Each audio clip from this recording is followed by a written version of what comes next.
ننګرهار والي حیات الله حیات د لړم په 14مه د یوې مشروطي غونډې پر مهال د دغه ولایت کروندګر وهڅول چې په خپلو کروندو کې د کوکنارو پر ځای نور حلال فصلونه وکري او زیاته یې کړه. روان کال د کوکنارو کر د مخنیوي لپاره ځانګړي پلانونه لري او پر وړاندې به یې جدي کمپاینونه ترسره کړي. نوموړي غونډې ته د وینا پر مهال ویل تیر کال هم د دغه ولایت د 15 ولسوالیو په 18,900 هکټار ځمکه کې کوکنار کرل شوي وو چې 643 میټریک ټنه اپینتري ترلاسه شوي دي. حیات زیاتوي دوی نه یوازې دا چې د کوکنارو د کښت د اړولو کمپاینونه یې ترسره کړي، کروندګرو ته د بدیل معیشت پروګرامونه هم برابر کړي دي او بزګرانو ته یې ډاډ ورکړ چې له دوی سره شوې مرستې به په شفافه ډول ورته ورسوي. هغه زیاته کړه دغه راز مو 280,000 او 202 کروندګرو سره د اصلاح شوو تخمونو، کیمیاوي سرو، تخنیکي روزنې، باغدارۍ، مالدارۍ او نورو برخو کې مرستې کړي دي. ننګرهار والي حیات الله حیات وایي ننګرهار کې 100,000 ځوانان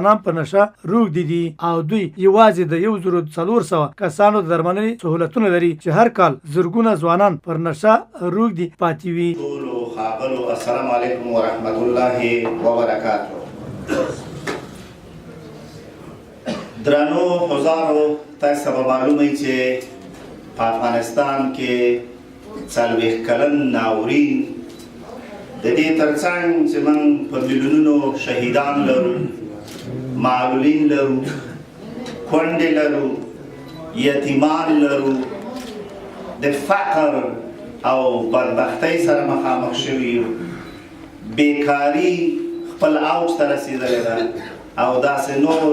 هغه ستونزې چې د دې 4 لسیزو له ناخوالو نه د افغانانو په برخه شوي، د دې ترڅنګ یوه بدبخته پدیده چې هغه هم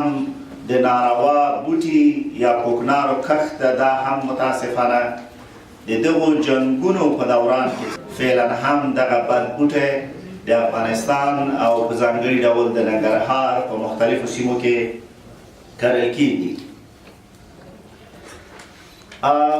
د جنګونو بر علاوه چې موږ او تاسې ته یې کونډې، یتیمان را په برخه کړي، متاسفانه چې د دغې شومې پدیدې له لاسه هم د منګ سلګونه ځوانان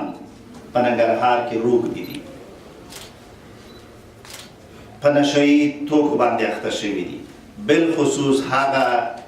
حاصلات چې د کوکنارو نه لاسته راځي لکه پوډر دي، هیروین ده، افین دي او نور دي، په دې باندې موږ او تاسې ځوانان اخته شوي دي. همدارنګه په سلګونو د موږ او تاسې نور ننګرهاریان د بندیخانې تورو تنګو ته لوېدلي چې د هغو کورنۍ هم یا د خپلو کورنیو او یا همدارنګه د نورو خپلو خپلوانو او یا هم د ننګرهاریانو یوې مړۍ روزۍ ته محتاج پاتې دي. همدارنګه د دغې بد بوټي نه هغه څوک چې روږدي شوي د هغو کورنۍ موږ او تاسې ټولو باندې بار دي. اول څوک چې روږدی شي هغه نور خپل کور له سرپرستۍ نه خلاص شو، اولاد یې محتاج شو، میرمن یې محتاجه شوه، کورنۍ یې محتاجه شوه او دی خپله هم د اوږو بار شو. دوهم هغه څوک چې په دې کې کاروبار کوي، که دهقان موږ پیدا که دهقان بندي ده، هغه څوک چې قاچاقي کوي که هغه ونیو هغه بندي ده. تاسو ته معلوم ده په سلګونو بندیان لیکلي او هغه څوک چې بند ته ولوېد بندي شو، په دې معنا چې د هغه کورنۍ هم بې سرپرسته پاتې شو، د اولاد تعلیم یې، د اولاد روزنه یې او د هغه د کور ضرورتونه. متاسفانه په ننګرهار کې دا اوس هم تر 100,000 نه زیات روږدي موږ لرو یا هغه څوک چې په نشهیي توکو باندې اخته دي. همدارنګه د دولت توانایي دا ده چې موږ د 1400 شاوخوا په یو کال کې تداوي کوو، نو چې د موږ ظرفیت 1400 وي او لرو 100,000، نو تاسو فکر وکړئ چې موږ کومې خواته روان یو، هغه څوک چې په نشهیي توکو باندې روږدي دي. همدارنګه په 15 ولسوالیو کې متاسفانه 18,900 هکټاره ځمکه دا اوس هم په کوکنارو کرل کېږي چې د دغې نه تقریبا 643 میټریک ټنه اپین لاسته راغلي چې دا بیا په مختلفو هغو باندې اوړي تر څو د روغ د دپاره هغه شي. من په روان کال کې یوازې تېر کلونه نه دا اوسني کال کې چې په وروستیو روبه کې یو تقریبا من 230 تنه د مواد مخدر د قاچاق په تور نیولي،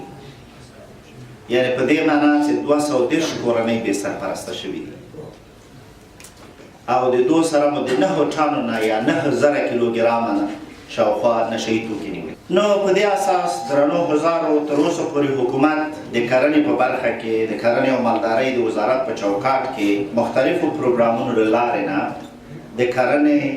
د اصلاح شویو تخمونو، کیمیاوي سرې، تخنیکي روزنې، باغدارۍ او مالدارۍ په برخو کې د دې کال په دوران کې دا مرستې کړي دي. اول یو پروژه د NHLP په چوکاټ کې تقریبا د 10,000 نه اضافه کروندګرو سره مرسته شوې ده. همدارنګه د سنپ 2 پروګرام له اړخه د 2680 کروندګرو سره مرسته شوې ده او د سیبارډ پروګرام له لارې نه د 9,500 شاوخوا کروندګرو سره هم مرسته شوې ده. د کرنې ریاست له لوري په مستقیم ډول باندې د 26,000 نه اضافه کروندګرو او په نورو برخو کې تقریبا تر دې مهاله تر 10,000 کروندګرو سره هم مرستې صورت نیولی ده. ولې په دغه هره برخه کې چې دا مرستې شوي دا بسنه نه کوي، پرې کې شک نشته ده. زموږ ستونزه ډېره غټه او مرسته د هغې په مقابل کې کمه ده. زموږ راتلونکي پروګرامونه دا دي چې اول د خپلو کروندګرو سره به هم د افغانستان اسلامي جمهوري دولت د کرنې او مالدارۍ د وزارت په چوکاټ کې خپلو مرستو ته ادامه ورکوي او هم به هغه مؤسسات چې په دې برخه کې ملي او نړیوالې مرسته کوي هغو ته به دوام ورکوو. ولې د ټولو نه مهمه دا ده چې د مشکل په تناسب مرستې ډېرې کمې دي. دا په دې معنی که موږ همداسې مخې ته ځو مشکل غټېږي او مرستې د هغې په مقابل کې کمیږي. نو یوازینۍ لار دا ده چې موږ په دې باندې له سره غور وکړو او د دغې بوټي په نه کرلو کې همکاري وکړو یو بل سره. څنګه وکولی شو چې موږ ولسونه په ځانګړي ډول کروندګر دې ته وهڅوو چې هغو په خپلو ځمکو باندې حلال فصلونه وکړي او د هغې یوه بېلګه همدغه ځای ده چې نن الحمدلله د موږ زیاتره کروندګر دلته راغلي علما کرام شته دي، هغو به د اسلام د نقطې نظره په دې باندې تاسو سره خبرې وکړي او ځوانان به هم در سره خپلې خبرې وکړي. او د ما هیله دا وه چې په دې غونډه کې حتی یو روږ دی راغلی او هغه د خپل زړه درد تاسو ته ویلی چې دلته اوس ولاړ وی چې هغه دهقان چې تا ماته کوکنار کرلی دي زه اوس په دغې حال یم او تاسې باور وکړئ مولوي صاحبان دلته ناست دي دا چې موږ په کوم ملحوظ کرو هغه لی دا برخه ده. ولې د خدای په نزد باندې هم حکومت او په ځانګړي ډول هغه کروندګر چې هغه دغه حرام بوټی کري په ورځ د قیامت به د دغې روږ د لاس او د هغه ګریوان وي. مولوي صاحبان همداسې ده که نه؟ ځکه دا حرام رزق ده او کله چې ته یو شی کرې چې د هغې نقص بل چاته رسېږي نو طبعا به ته د هغې په اړوند به د تا نه پوښتنه کېږي. اسلام څو اویا شعبې لري او د ټولو نه لوړه شعبه یې کلمه د لا اله الا الله محمد رسول الله او هغه ټیټترینه شعبه د اسلام یا څانګه وایي د لارې نه د یو ضرر لرې کول دي. که ولو یو ازغی وي، که د یو شیشې ټوټه وي او که بل هغه څه وي یو تیږه وي چې فکر کوي یو مسلمان به په دې تېرېږي او داسې نه وي چې پښه یې پرې ولګېږي. نو اوس هغه څوک چې هغه کوکنار کري او په دې پوهېږي چې په دې باندې شلګونه ځوانان به روږدي کېږي نو واه د دې سړي په حال باندې. راځئ مشرانو موږ او تاسې یعنې واقعا د خدای په نزد د یو مسلمان او مسؤل شخص په صفت باندې خبره وکړو. مثلا زه که یو کار کوم او د هغې ضرر نورو ته رسېږي نو د ما سره به څه کېږي او که چیرې موږ خلک د خپل دین او عقیدې په حساب له دې شي نه راونه ګرځو چې دا دغومره په دې 18-19 کالو کې کومکونه وشو میلیاردونه ډالر چې د دې لس چنده هم نور وشي ولاکې وګرځوي همداسې نه ده مولوي صاحب موږ باقاعده راګرځئ موږ به خپل هوډ راګرځئ چې دغه بد بوټی صحیح ده ما ته به مثلا د غنمو نه ګټه ډېرې ما ته به له جوارو نه ډېرې زه یو جریب پټی لرم زه نیم لرم خو یا کله چې ته نیم جریب پټی لرې د دې تا ته جواب شته چې ته داسې یو شی وکړې چې نور پرې غرق کړي که چیرې یو څوک دا دلیل وایي چې مثلا زه خو یې کرم خو خلک دې نه هغه کوي خلک دې نه استعمالوي دا په دې ډول نه ده ته که وایې زه دا بوټی کرم او زه په دې کافر له منځه وړم نو ته ما ته د دې اطمینان راکړه چې دا بوټی د افغانستان نه په مسؤون ډول بلې خوا ته وځي او اول هغه څوک چې تا سره دار حرب کې نه وي مخامخ جګړه کې در سره کافر هم نه وي ته حق نه لرې چې هغه ووژنې مولوي صاحب همداسې ده که نه یعنې په اسلام کې مسلمان او کافر باید د تا یعنې انسان د تا د ضرر نه باید هغه وي په امن وي دې ته مسلمان وایي نو د ما نظر دا ده چې علما کرام او مشران او کاروانګر دې د دغې اړخ نه فکر وکړي متاسفانه ځینې ناروا اعمال د پخوا نه موږ ته په رواج پاتې دي او فکر کوو چې دا حلال ده حال دا چې هغه به ناروا وي که یو شی کراهت ولري بیا هم تر یو حده صحیح ده نو چې ښه سړی مطلق په دې پوهېږي چې دا شی ناروا ده ګټه ناروا ده او دلته علما کرام ناستي په دې باید بحث وشي چې مثلا یو څوک د کوکنار نه پیسې لاسته راوړي دا چې ده په هر نیت کرلي اول په دې کې شک نشته که چیرې د افغانستان حکومت په دې وتوانېږي نړیوالو ته قناعت ورکړي او کوکنار قانوني جواز لاسته واخلو موږ افغانستان ځکه په نړیواله کچه باندې د افینو تولید ته ډېر زیات ضرورت ده څه د درد دواګانې چې دي څه د نشې دواګانې دا ټولې هغه دي د کوکنارو نه هغه کېږي افین پکې اچوي نو که چیرې موږ په دې وتوانېږو چې په نړیوالو ته قناعت ورکړو چې تاسې ضرورت لرئ او موږ دغه شی تولیدو د موږ نه واخلئ په هغې ته به یو میکانیزم جوړېږي چې دولت به ټول راغونډوي د دهقانانو نه ټاکلې برخه دلته به څوک پرې نه روږدي کېږي بل ته به یې نه ورکوو پوډر به ترې نه جوړو او په هغه شکل باندې به په دوایانو کمپنیو خرڅېږي بیا به له هغې دوا جوړېږي دا د افغانستان په موجوده شرایطو کې چې ناامني ده هېڅ امکان نه لري هغه په داسې هېوادو کې شونې ده چې هلته 100% امنیت تامین وي که په هغه وخت کې بیا سړی وکړي چې زه خو د دې په نیت کرم چې مورفین دی او فلانی او بستانی دوا د دې نه جوړېږي نو بیا صحیح ده خود چه وسه ما و تا کرو این راهی که ما و تو میرویم به ترکستان است به کعبه نیست متاسفانه نو راشی دغه د قصر او د ولایت په مخ کې وګورئ چې څه حالت ده په سلګونو کسان دلته دغه د روږ دي پراته دي تاسې وینئ که نه وینئ یعنې هدف دا د مشرب یعنې واقعا د یو مسؤل مسلمان په صفت راځي برخورد وکړو دا په دې نه کېږي چې ولا ما دا وکړه نن مې دومره واړول او زه ټریننګ در کوم نه هغه مسؤلیت چې موږ د خدای او د دې ولسونو په نس لرو راځئ په دې ډول خبرې وشو اول ولې د ما بېګناه افغانان ټول بندیانېږي د دې بوټي په سر باندې ولې غنم نه کري خو تاسې وینئ داسې هفته نه وي چې 112 کسان نه بندیانېږي د هغې کورنۍ سره څه کېږي متاسفانه دومره فقر او بدبختۍ سره مخامخ وي چې ولا که ورور اوس د ورور ماشومان نه ساتي نو هدف مې دا ده چې راځئ واقعا په دغې اړوند باندې د خپلو خلکو او د خدای په نیز باندې غاړه خلاصه کړو نو سږکال هم مشرانو موږ د کوکنارو د له منځه وړلو لپاره پروګرامونه لرو هغه سیمو کې چې د دولت حاکمیت ده هغه سیمو کې چې موږ کولی شو موږ قومندان صاحب د امنیې دلته ناست ده د موږ نور مسؤلین ناست دي جدي لارښوونه مو کړې ده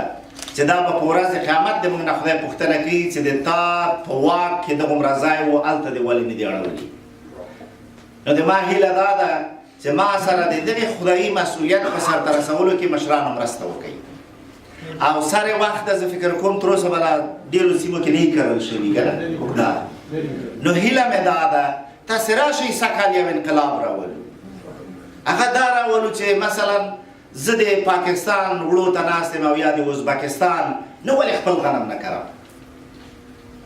زه چې د بل ځای جوارو ته ناست یم ولې خپل جوار نه کرم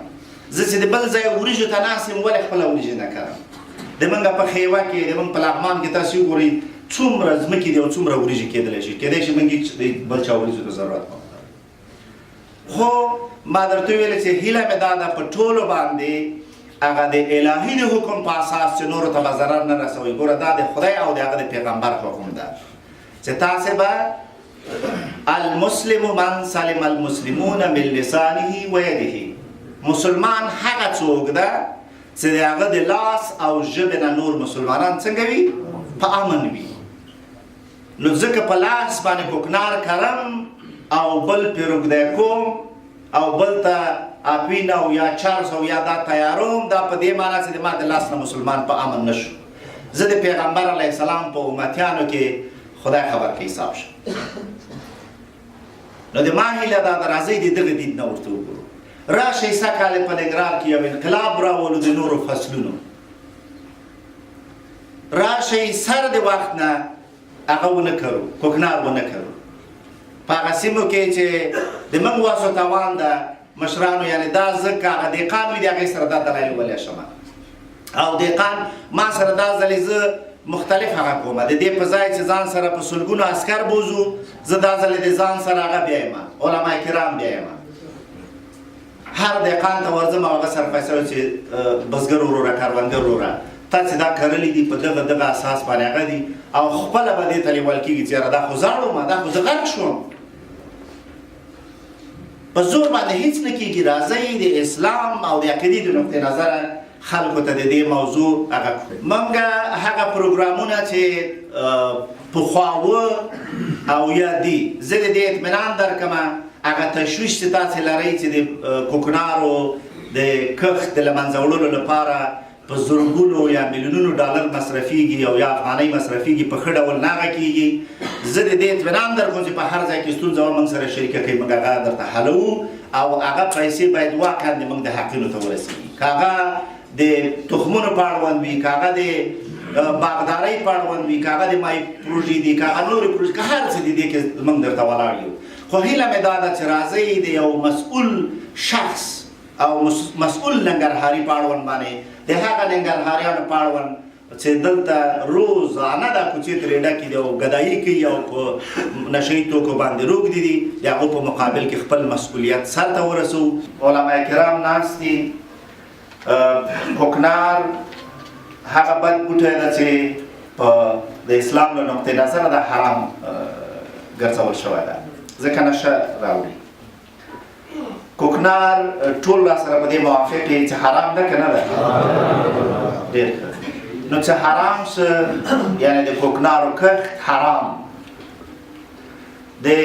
کوکنارو کښت یعنې انسان وژنه، د کوکنارو کښت یعنې نور د بدبختیو کندې ته ورغورځول، د کوکنارو کښت یعنې ناروا بوټی کرل، د کوکنارو کښت یعنې نورې کورنۍ بې سرپرسته کول، د کوکنارو کښت یعنې خلک حرامو ته هڅول، ځکه تی کرې خو نور هم حرامو ته هڅوي. د کوکنارو کښت یعنې د حرامو رواج کول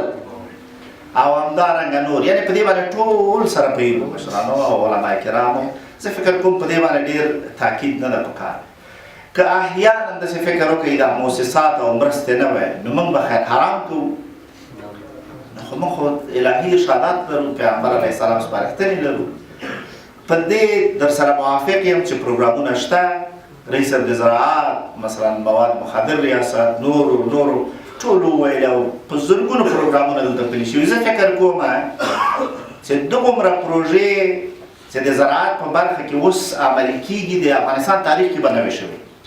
کنی یا مشران ناست دي موږ ته دي ووایي پخوا څه کېدل، پخوا تاسې چا تخم درکاو، سره یې درکوله د انقلاب نه مخکې، مثلا تاسې ته ټرینینګ درکاو، تاسې ته ټیکټر درکول، خو هېڅ شی نه کول، همداسې و که نه و. اوس خو اقلا یو څه درکوي، یعنې دا باید بهانه ونه ګرځو چې والله موږ سره مرسته نه ده شوې. خیر چې موږ سره مرسته نه کېږي راجګېږو، خلک وژنو، دا خو د موږ د دین خلاف کار ده. د ما نظر دا ده څو خبرې لرو دلته. اول یو غونډه به بله ونیسو او هغې غونډې ته باید ټول تیار راشي،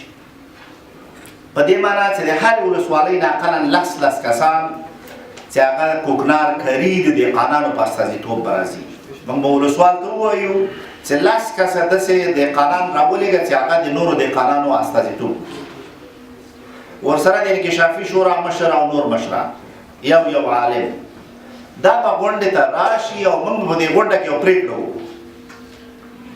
او هغه پرېکړه به څو ټکي لري د من اول راځئ خپله پښتني اسلامي دود و کلتور په اساس باندې یو پرېکړه وکړو که چیرې موږ ته مرسته رسیږي یا نه رسیږي موږ به دا د ننګرهار د ولسونو پرېکړه ده موږ به په راتلونکې غونډه کې پرېکړه کوو هغه مرستې چې کیږي هغه باید په شفاف عادلانه ډول سره وشي دا د موږ مسؤلیت ده چې هغه باید موږ په عادلانه او شفاف ډول سره که هر ولسوالۍ پروګرامي که هر کلی هغې ته ورسوو دویم هغه څه چې د حکومت په لاس کې دي د هغې زه درته هغه کومه تضمین او اطمینان در کومه چې هغه به په ښه کچه د ټولو سره یو شان خو که خبر موږ ته راغله چې مثلا تاسې د دهقانانو دپاره یا د کروندګرو دپاره څه غواړئ موږ بیا منصفانه د ټولو دپاره غواړو انشاءالله نو په دې اساس هغه څه چې د موږ په لاس کې دي د هغې 100% اطمینان در کوم هغه څه چې تمویلونکي او کومک کوونکي را سره کوي هغې کې هم شفافیت د هغې په خپل وخت باندې ویش تخم مخکې د دې نه چې ورته ضرورت باید ورسیږي او داسې نور ټول مسایل خو په هغې کې به پرېکړه دا کوو که احیانا دا شیان موږ ته ونه رسیږي نو موږ به جګېږو خیر دا خپل ځوانان به وژنو دا به خپله د زړه نه پرېکړه کوو داسې نه چې ولا راځئ دا کمپاین تېرېږي لخره بیا به ورته بیا کاشول دا کار به نه کوو څنګه هم خوښه ده چې په راتلونکي یو غونډه جوړه کړو دې کې یو پرېکړه وکړو زر لخره کار وخت یې ګوره کار وخت نه چې لږ زر خو پیغام به اوس نه همدا خپور کړو چې په ننګرهار کې سږ کال موږ کوکنار نه کوو دا چې څنګه مخې ته ځو یو بل سره هغې کې به په راتلونکي جلسه کې زر پرېکړه کوو لخره صحیح ده څومره زر دا کېدی شي یو هفته کې صحیح ده یو هفته کې خو بیا څوک بانه نه کوي چې وخت تېر شو بله موضوع د خیوې ولسوالۍ په اړوند اول عزیزه کروندګر وروره خیوه بهترین مثال ده د نورو دپاره کامه بهترین مثال ده درې نورې ولسوالۍ چې څوک هغه نه کوي زه د همدې ورور نه پوښتنه کوم چې تاسې کوکنار نه کرئ تاسې ساله په څومره ښه رزق درکوي صحیح ده بادرنګ به مو ارزانه وي وریجې به مو چانې اخیستي خو الحمدلله تر اوسه خو ښه صحیح در باندې تېرېږي همداسې ده که نه ده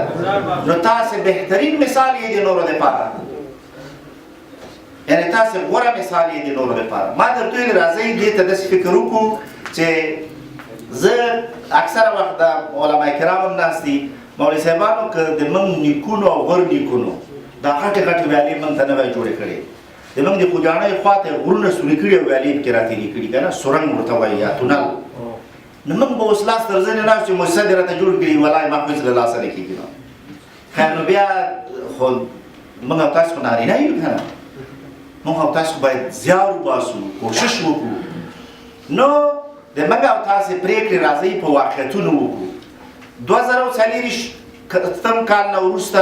15 کاله وروسته ټول کومکونه د نړیوالو قطع کېږي ولې اوس نه ما ورته آماده نه شو داسې فکر وکړه چې هېڅ کومک نشته د نړیوالو خپله څنګه په خپلو پښو ودرېږو او تر څو چې دا کار ما ورته ونه کړو ما ورته نشي کامیابېدی موږ څنګه کولی شو چې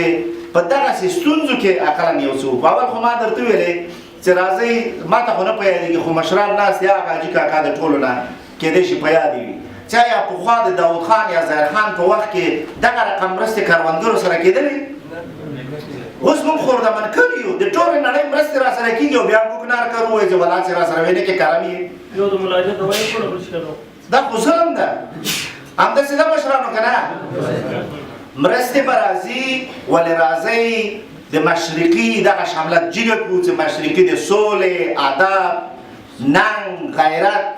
او د حلال رزق کور ده په مشرقي کې څوک حرام نه خوري په مشرقي کې څوک څه چې ځان ته خوښي بل ته هم خوښي دا نه چې زه د کوکنارو نه 1 لک زیاتې روپۍ په جب کې اچوم او نور ټول پرې هلاکوم چې ځوانان پرې روږدي شي نو راځئ په دغه ډول مخې ته لاړ شو هغه د ټریکټرو او د نورو موضوع مو چې یاده کړه هغې باندې به موږ د اړوندو ادارو سره کینو د کوپراتیفونو د لارې نه چې ټریکټر ورکول شوي یا د نورو نه دا د ټولو خلکو دپاره ورکول شوي دا د چا شخصي نه دي موږ به وګورو چې کوم میکانیزم ورته جوړ وي ولې هغه عملي شوی نه ده ولې ټولو ترې نفع نه ده اخیستې هېڅ کله موږ نه غواړو چې دولتي اموال د یو شخص استفاده وکړي هغه به د ټولو ولسونو دپاره وي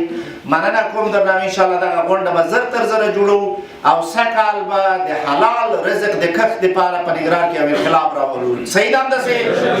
ژوندي اوسئ د دغه ولایت امنیه قمندان پاسوال غلام ثنایی ستانکزي ډاډ ورکړ چې چاته روان کال کې د کوکنار د کښت اجازه نه ورکوي او په دغه برخه کې جدي کمپاینونه ترسره کوي هغه ټینګار وکړ ترڅو د دولت د بدیل معیشت پروګرامونه پیاوړي شي چې له امله یې کروندګر کوکنار کښت څخه منع او په دې برخه کې هر ډول فساد مخه ونیول شي د خوشحالۍ ځای دی چې موږ نن دلته راټول شوي او د هغه شومې پدیدې چې کوکنار ورته ویل کېږي د دې په ضد موږ مبارزه شروع کوو او ټول په دې باندې هوډمن یو چې موږ نور په ننګرهار کې کوکنار نه کوو او د کوکنارو په مقابل کې غنم وریجې او نور حبوبات کوو په دې باندې ژمن یو د خوشحالۍ ورځ ده دا چې تیر کال ولیدل شو چې په 11 ولسوالیو کې په هکټارونو مځکه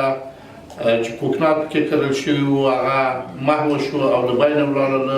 او په مجموع کې نه ټوله مواد مخدر د امنیتي ځواکونو له خوا نه ونیول شولو او وسوځول شولو او په دې تور باندې 210 نفره او په مجموع کې 15 اتیا اراضي مختلف نوع وسایط ونیول شولو دا بیانګر د دې ده چې موږ هوډ لرو چې د مخدره توکو او نشي توکو په مقابل کې جدي مبارزه کوو دا چې کوکنار توک کوي څوک یې ګټه اخلي څوک پرې روږدي کېږي او څوک یې ستنې وهي څوک بندیخانې تېرېږي دا ټول پرې پوهېږي که چیرې زموږ او ستاسو د دوستانو له جملې څخه یو څوک په دې مخدره توکو باندې روږدی وي بیا دا درد موږ ښه احساسوی شو چې هغه توکي چې خرڅوي او هغه توک چې کري د هغو په مقابل کې به زموږ څومره عقده وي د نشي توکو د قانون د 13 او 14 مادې په استناد موږ ژمن یو چې په دې هکله جدي برخورد وکړو په قاطعیت مبارزه وکړو هغوی چاته به دا وخت ورنه کړو چې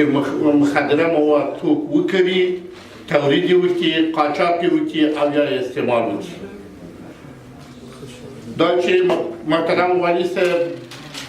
ډېر موضوعات تاسو ته په دې هکله باندې یادولي وکړه او زموږ علما به هم په دې هکله باندې د تاسو ته منبر د لارې انشاءالله خاصه رهنمایي وکړي زموږ هوډ دا ده چې موږ په دې هکله باندې جدي مبارزه کوو او هېچ چاته به دا وخت ورنه کړو چې په ننګرهار کې څوک تولید قاچاق زرع او یا استعمال وکړي او په دې هکله زموږ مبارزه په قاطعیت باندې دوام لري که چیرې زموږ بندیخانې وګورئ دا د تعصب ځای ده چې هره ورځ په لسګونو ځوانان زموږ په بندیخانو کې پراته دي او یا په قاچاق یا په استعمال دوی بندیان شوي دي او فامیلونه یې سرګردانه پسې ګرځي او وسطي کې کته پورته ځغلي زما هیله له ټولو نه دا ده چې راځئ د دې بدیل پیدا کړو د دې کوکنارو په ځای باندې غنم وربشې جوار او وریجې وکرو دا به بهتره وي یو شی چې په جریان د تحقیقاتو کې هغه څوک چې بندي کېږي بیا موږ ته په تحقیقاتو کې داسې استدلال کوي چې نور ماته غریبي پاتې نه ده نو زه څه وکړم دا هغه استدلالونه دي چې په قوانینو کې ځای نه لري دا چې ته نوره لاره نه لرې نو دا خو نه کېږي چې ته ارامه لارې ته مخه وکړې او غیر قانوني اعمال مرتکب شي نو زه نه غواړم چې نور څه ووهم څه دومره وایم چې په دې هکله به موږ چاته اجازه ورنه کړو زموږ مبارزه په دې هکله قاطع ده په آینده کې به څوک پښیماني نه کوي چې وخت به له وخته تېر وي. آخرین خواست مې دا ده چې دولت په دې هکله چې د دوی هغه بدیل کومکونه چې صورت نیسي دا ضعیفه دي او هیله یې وه چې په دې کې جدي توجه وسي او هغه بدیل لارې ورته وسنجي، هغه کومکونه چې لازمه دي ورته په خپل وخت باندې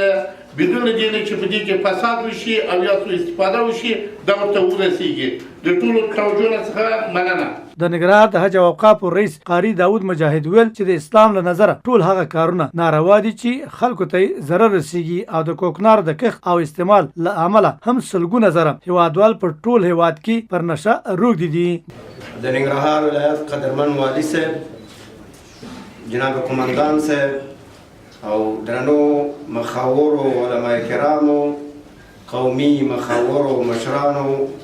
دا چې نن دلته راغونډ شوي یو زموږ په ملک کې د کوکنارو کرونده د دې باعث شوي چې لکه څنګه چې والي صاحب وفرمایل زرګونه سلګونه خلک په دې کوکنارو باندې روږدي شوي، د کوکنارو نه چې څه تولیدېږي په هغې باندې روږدي شوي دي او د مرګ او هلاکت په کنده کې دي. دا اوس څوک چې روږدي دي هغه مړه دي. الله جل شانو په قرآن کریم کې د خمر خبره کړې، خمر شرابو ته وایي، خو پیغمبر علیه السلام صراحت کړی د دې چې هر مسکر شی دا خمر دي، هر مسکر شی خمر او خمر حرام دي. هر مسکر شی چې هغه نشه راوړي دا خمر دي او خمر حرام دي. علماء کرام دلته ناست دي. په بل حدیث کې پیغمبر علیه السلام فرمایي چې ما اسکر کثیره فقلیله حرام. د یو شي چې زیات شی چې نشه راوړي کم شی هم حرام دی. د یو شي چې زیات شی نشهیي او نشه تولیدوي، نشه پیدا کوي، کم هم حرام دی. په بل حدیث کې پیغمبر علیه السلام فرمایي چې ما اسکر کثیره فملء الکف منه حرام. څه شی چې ډېر حرام دی د هغې د یو موټي په اندازه هم حرام دی. تاسو اوس وګورئ د شرابو الله جل شانه ویلي چې شراب حرام دي، که څوک لږ څکي هم حرام دي، که څوک ډېر څکي هغه هم حرام دي. خو پیغمبر علیه السلام وایي چې مسکر شی چې څه شی دی، څه شی چې عقل خرابوي، ذهن خرابوي. د عقل د خرابېدو سره د انسان بدن د منځه ځي، د عقل د منځه تللو سره د انسان بدن د منځه ځي. تاسو اوس ګورئ هغه څوک چې پوډر څکي، دا پوډر د دې اپینو نه جوړېږي او مسؤلیت یې هغه چاته راجع کېږي چې څوک یې کري، څوک یې خرڅوي، څوک یې تجارت کوي، څوک ورته کارخانې جوړوي او څوک یې په دا مظلوم ولس باندې خرڅوي. دا بیچاره 10 روپۍ په سوال غواړي، بیا ځي په بازار کې پوډر ور باندې اخلي او په دې بازار کې موجود دي. جناب قومندان صاحب دلته په دې بازار کې دغه دکانونه شته چې دا پوډر خرڅوي، خو دا خلک یې په ټول روږدي کړل. په کار دا وه چې هغه د ملت په سرنوشت کې هغوی خپل وخت ضایع کړی وی، د ملت د سرنوشت په جوړولو کې وخت ضایع کړی وی. په پوډرو داسې شوي چې د خبرو نه وي چې درته ودرېږي 11 روپۍ به راکړه ماما، سړي ته ژړا ورځي. ګورئ درنو زموږ مشرانو، کروندګرو، ټول زموږ او ستاسې بچي دي. که دا اوس څوک اپین کري او د هغې نه پوډر جوړېږي، بیا یې دغه معتاد خلک یې څکي، دا زموږ او ستاسې بچي دي. والله العزیز ما ډېر ځوانان ولیدل په داسې حال کې چې د سړي زړه ورباندې درد کوي چې هغه ته ګوري، هغه په داسې حال کې چې داسې رپېږي، هغه هلته په سړک باندې او په پلیټفارم باندې پروت او سهار بیا راپاڅېږي، په ځان نه پوهېږي. ژوند یم تباه، فامیل یم تباه، لکه والي صاحب چې وفرمایل کورنۍ یم تباه. تاسې ته دا موضوع متوجه ده جناب کروندګرو، زموږ مشرانو، مخورو، درنه معزز خلک یاستئ. ګورئ د انسان وژنه دا نه ده چې انسان یو سړی په ټوپک وولي ویې وژني، هغه خو ښکاره معلوم شي چې په ټوپک یې وولي. مسؤلیت څه دی؟ انسان په څه قسم باندې د وژلو طریقې څه دي؟ موږ تاسې چې وینو څوک یې په بمونو وژني، څوک یې په ټوپک وژني، د چا له لاسه په موټر ووهل شي ووژل شي، څوک یې په نورو شکنجو او په نورو تعذیبونو باندې وژني. خو تاسې په دغه کرکیله باندې وژنئ. تاسې پې فکر وکړئ، خفه کېږئ زما نه مه. ستاسې په دغه کرکیله باندې دغه مسلمانان تباه کېږي. زه د یو منطقې سړی یم، خپله ځمکه هم لرم، جایداد هم لرم، د خان صاحب لاس دی تقریبا 80 جریبه ځمکه لرم، خو الحمدلله تر اوسه پورې مې یو بسوه ځمکه باندې کوکنار نه دی کړی. زه په دې پوهېږم چې دغه مسؤلیت د قیامت په ورځ موږ ته راجع کېږي. څوک چې کري، څوک چې خرڅوي، څوک چې تجارت کوي، څوک چې ورته کارخانې جوړوي، او مسؤلیت یې هغه چا ته متوجه کېږي چې دغه ځوانان وژني. دا د دوی مرګ دی، مرګ. او څوک چې ګورئ حضرت عمر رضی الله تعالی عنه په یو قبیله کې یو ماشوم وژل شوی او 10 کسه یې پرې ووژل. دا ټول د ده په ژوند کې د علما کرام ناست، دا ټول د ده په مرګ کې شریک. او بیا یې وفرمایل چې که چېرته دا ټوله قبیله د ده په مرګ کې شریک وی، دا به ټول ما وژلي. شراکت د مرګ خو داسې نه چې یو چا په رابطه باندې سړی مشوره وکړي او پکې شریک شي او هغه ووژني. ګورئ دا کرل، دا خرڅول، دا پوډر ته جوړول، دا بیا دې سړي باندې دا دې ته تشویقول، دا ټول د مرګ وسایل دي چې موږ او تاسې په دې مرګ کې شریک یو. الله جل شانه موږ او تاسې ته په هغه څه باندې چې زموږ د ژوند د تباهۍ باعث ګرځي، موږ او تاسې ته په صراحت سره لاره ښودلې ده چې د دې نظام وساتئ. فاجتنبوه، د دې نه اجتناب وکړئ. ګورئ هسې موږ سطحي نیسو، کرو یې په دې خاطر باندې کرو چې پیسې نشته دی، عایدات به هم رازیات شي، پیسې ډېرېږي، صرف په 60,000 روپۍ دی او صرف په 10,000 روپۍ دی، دومره ټکې برکت هم پکې نه وي چې ویې خو چې خرڅ یم کې 2 ورځې بعد دا ټول کروندګر ګورئ بېچارهګان ټول قرضداره دي، ټول د مخې خوار دي او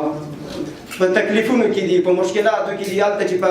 کوکنار وهي، هلته چې ورشي په پټو کې چې وګوري په تکلیف باندې بچي یم، اولادونه یم، کورنۍ یم، ټول ورسره په عذاب دي او په قسم امراضو باندې اخته دي. تاسو خپله تاسې دغه مشکل سره اخته استئ. بلخوا د کوز کونړ ولسوالۍ د کروندګرو د اتحادیه مشر غلام رحیم همت وړاندیز وکړ که کروندګرو ته د بازار موندنې برخه کې کار وشي، د بدیل معیشت پروګرامونه پلي شي او نورې اسانتیاوې برابر شي، نو کروندګر به د کوکنارو له کښت لاس واخلي. زه د خپلې ولسوالۍ چې د کوز کونړ خیري ولسوالۍ سره زما تعلق دی، محترم والي صاحب ته په ډېر جرأت سره ویلی شم چې 1902 دیانه پلو تر ننه پورې په کوز کونړ ولسوالۍ کې اپین چې دي یا کوکنار صفر ته رسېدلي دي. هېڅ داسې ځای نشته دی چې هلته پکې کوکنار کرل شوي او یا یې څوک وکري. موږ د یوې ولسوالۍ سره هم سرحد یو، سرحد نه هغه پلو ته کوکنار کرل کېږي خو دې پلو ته دهقان یې نه کري. موږ ژمن یې د دولت ټولو اوامرو ته، ټولو فرمانونو ته. او د دې تر څنګ یو بل خبر چې زه تاسې درکړم چې د ننګرهار په کچه د کوز کونړ ولسوالۍ تقریبا په 100 کې 98% که 100% وویل نو ګرام به نه یم، امنیت هم په دې ولسوالۍ کې تامین دی د ولسونو په همکارۍ. موږ نه کوو کوکنار، خو موږ دپاره حد اقل مناسب مارکېټ خو تاسې پیدا کړئ. موږ وکولی شو د بدیل پر ځای چې موږ کوکنار نه دي کرلی، د ده پر ځای زموږ هغه تولیدات چې حلال دي هغه په لوړ کیفیت باندې موږ تولیدوو. الحمدلله ډېر اوس هغه دهقان نه دی چې 9 میاشتې خوب به یې کوو. اوس دهقان ډېر بیداره شوی، په کال کې 3 فصلونه هغه کولی شي چې واخلي او واخلي، خو زمینه د چشي نشته دی، د مارکېټ نشته دی. بل ګورئ د وریجو خبره ده، راځئ چې لږ د وطن سره مینه پیدا کړو. موږ د پنجاب او د هند وریجې په ډېر افتخار سره خورو، خو موږ د لغمان او د خیوي او یا د ننګرهار د بلې ولسوالۍ وریجې چې تولیدېږي دا نه په هوټل کې پخېږي او نه په ولایت کې او نه په هغه په اردو کې او نه په کورونو کې، ځکه دا وطني وریجې ده. وایي دا څوک دی؟ اعلی دی که ادنا دی خو ستا دی. نن په دې سطحه دی، سبا به لوړه سطحه شي، ته ورته زمینه سازي وکړه. تاسې راشئ باغونه وکرئ. یو جریب باغ کولی شي چې تا ته 2 لکه افغانۍ پورې عاید درکړي. ووایي چې په کوکنارو کې به دومره یو که نه، ما ته خو پته نشته دی. یو جریب باغ 2 لکه افغانۍ، خو هغه هم کار غواړي چې په هغه کې منظم کار وکړي، خواري وکړي، زحمت وکړي. راشئ دا د بدیل لاره ده. که غواړئ چې د خپل وطن د نړۍ په سطحه باندې اوچت کړئ نو بدیلې لارې دا دي. نو ډېرو معززو دهقانانو زما بیا هم هیله تاسې نه همدا ده چې په خپلو کلو کې چې لاړې بانډو کې دا تبلیغ وکړي راشئ نور د دغه حرام بوټي نه لاس په سر شئ او حلال ته مخه کړئ حلال کې برکت دی او الله تعالی په قرآن عظیم الشان کې فرمایي کل دابة فی الارض رزقها الا لله هر ژوندی موجود چې په دنیا په سر ګرځي د هغه رزق په الله باندې دی نو ټول ژوندي موجودات ژباړه داسې ده چې رزق د الله سره دی نه د کوکنارو سره دی نه د بل شي سره دی رزق د الله سره دی نو که چېرته موږ د الله نه غواړو چې روزي حاصله کړو باید حلال وکړو په خپلو مټو کې او حکومت دی باید موږ دپاره دغه زمینه برابره کړي چې زموږ دغه تولیداتو لپاره مارکیټ دی پیدا کړي او بل دغه اصلاح شوي تخمونه د منظم شکل سره تقسیم شي همدا اوس د تخمونو د ویشلو وخت دی خو که چېرته ورکوي نو همدا یې وخت دی ورده کړي تر څو دهقانان یې وکړي همداراز قومي مشر امیرجان کوټوال به کروندګرو سره په ټاکلي وخت په مرستو ترسره کولو ټینګار وکړ. راځئ چې سږکال موږ د دې خپل ورور سره د دې خپل ننګرهاري سره چې هغه د ننګرهار دی هغه چې جناب والي صاحب دی راځئ دا د عزت شمله د په سر کېږدو او دا کچه یې بالکل صفر ته راوړو او ویو چې یاره سږکال پیل کړو نورو والیانو سره مو کچه ټیټه کړې وه راځئ سږکال دغه شانتې وکړو. موږ دغه پوسټ فعلا چې کوم پروګرام روان دی دغه د سپاټ مؤسسې چې کوم باغونه دي کوم شنې خونې دي واقعا چې موږ ورته ګورو انشاءالله چې د دې ښه رهبري وشي نظارت او کنټرول وشي نتیجه یې ښه ده په بعضې منطقو کې نتیجه ښه ده. موږ رومیان سږکال خپل په ننګرهار کې خپل رومیان لرو په دغه وخت کې به موږ په 300-400 روپۍ باندې یو خلطه رومیان اخیسته خو سږکال د دې په برکت باندې موږ هغه ورور ویل چې بادرنګ په 80 روپۍ خلطه په دې وخت کې به موږ یو خلطه بادرنګ په 600 روپۍ هغه د پاکستان نه راتلله دا چې ارزانه دي خو موږ خپل پیداوار پیدا کړل په خپل کور کې مو پیدا کړل چې کور کې پیدا شو طبعا په مارکیټ باندې به د اثر راځي. غنم تاسو وګورئ سږکال ما پرون پوښتنه وکړه په 320 کندارې باندې یو من غنم دي که چېرته موږ تاسو غنم ډېر وکړو زموږ ستاسو خوراک څه شی دی غنم دي که نه وریجې دي که جوار دي همدغه شیان نو زه وایم چې راځئ دهقانانو راځئ سږکال بیا هم دا خبره تکراروم چې موږ د خپل بچي سره د خپل ورور سره د خپل یو ننګرهاري سره دا ژمنه تازه کړو دا تعهد ورسره وکړو چې سږکال خو یې پښتو درسره کوو یو غیرت درسره کوو او دا کوکنار نه کوو. پرون سږکال یو عذاب په دې کوکنارو نازل شو ولسوالان بېغمه کېناستل په هر پټي کې خدای پاک یو عذاب نازل کړو فصلونه په خپله په پټي کې خونځای شو. دا ښه فصل نه دی دا ښه پیداوار نه دي د دې په ځای باندې چې کوکنار کوو راځئ غنم وکړو جوار وکړو خیر دی پروا نه کوي که مارکیټ یې کم وي مارکیټ یې که کم وي زموږ ستاسو خوراکه زیاته شوه. زه بیا هم درته وایم چې ګوره غنم کم کرل شوي دي نرخ یې کمر ته ورسېدو او څوک دی چې غنمو یا وړو ته ضرورت نه لري هر څوک یې ورته لري. په جوړه شوې غونډه کې چې د ملي امنیت لومړي مرستیال نشهیي توکو پر ضد د مبارزې رئیس ګڼ شمېر مسؤلینو د ولسوالیو کروندګرو علماو کرامو او یو شمېر نور هم شتون درلوده. د کرنې او مالدارۍ سرپرست عطاالرحمن هم کروندګرو سره د باغدارۍ مالدارۍ او کرنیزو برخو کې د شوو مرستو په اړه معلومات ورکړل. ګرانو بزګرانو تاسو ته بهتره معلومه ده چې د افغانستان د اقتصادي کچې د بیارغونې لپاره کرنه او مالداري د ملاتي حیثیت لري او د کرنې د پراختیا پرته اقتصادي پرمختیا ممکنه نه ده. نو ځکه د یوې خوا نه د بهرنیو مرستو تمرکز په کرنه او مالداري دی او د بلې خوا نه زموږ د ګران هېواد تقریبا 90% خلک په کرنه او مالداري بوخت دي چې په دې اړوند د ننګرهار ولایت د کرنې اوبو لګولو مالدارۍ ریاست فعالیتونه برنامې او د بدیل معیشت پروګرامونه لري چې په لنډ توګه تاسو محترم ته عرض چې په شپږو ولسوالیو کې لکه شیرزاد خوږیاني چپرهار رودات کود او اچین دی کار کوي او تر دې مهاله لاندنۍ فعالیتونه ترسره کړي. البته باید ووایم چې دغه پروژې عمومي بجټ د 15 کالو لپاره 2.5 میلیونه ډالر دی او په دې لړ کې موږ تقریبا 2.5 میلیونه ډالر د بزګرانو لپاره د قرضې په شکل غواړو چې دغه برنامې له لارې نه بزګرانو ته ورکړو. په دې ولایت کې د ارزښتناکه کرنیز تولیداتو زیاتولو له لارې د غیر قانوني محصولاتو کوکنار لپاره پایښت او اغیزمنه بدیل پیدا کول د دغه پروژې له لارې نه انشاءالله سرته رسیږي. الحمدلله په دوران د څو کاله کې تقریبا 14 ولسوالۍ کې صاحبین تخم بزګرانو ته توزیع شوی او هغوی ته تخنیکي لارښوونه شوې. صاحبین تاسو پوهېږئ چې داسې یو صنعتي نبات دی چې د هغه څخه ډېر محصولات ترلاسه کېږي، لکه د صاحبینو څخه شیدې جوړېږي، د صاحبینو څخه بسکټ جوړېږي. صاحبین د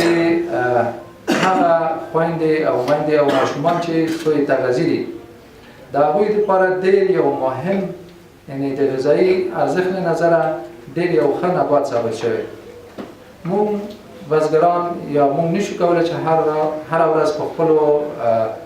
مصارفو کې روزمره غوښه یا پر مثال پروتین د نورو دغه نه ترلاسه کړو، خو کولی شو چې د صاحبین د لارې نه هغه سوی تغذي ماشومان یا مورګانې او خویندې چې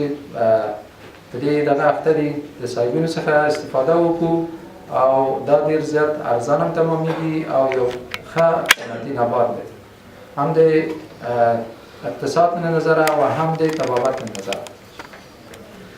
د بدیل معیشت نور فعالیتونه چې د کرنې ریاست له خوا سرته رسېدلي هغه د چرګانو د شاتو مچیو توزیع، د ماهیانو فارمونو جوړول او داسې نور فعالیتونه دي. ټاکل شوی چې د ولایتي ادارې له لوري ډېر ژر د کوکنارو د کښت د مخنیوي په برخه کې په بېلابېلو برخو کې اقدامات ترسره شي.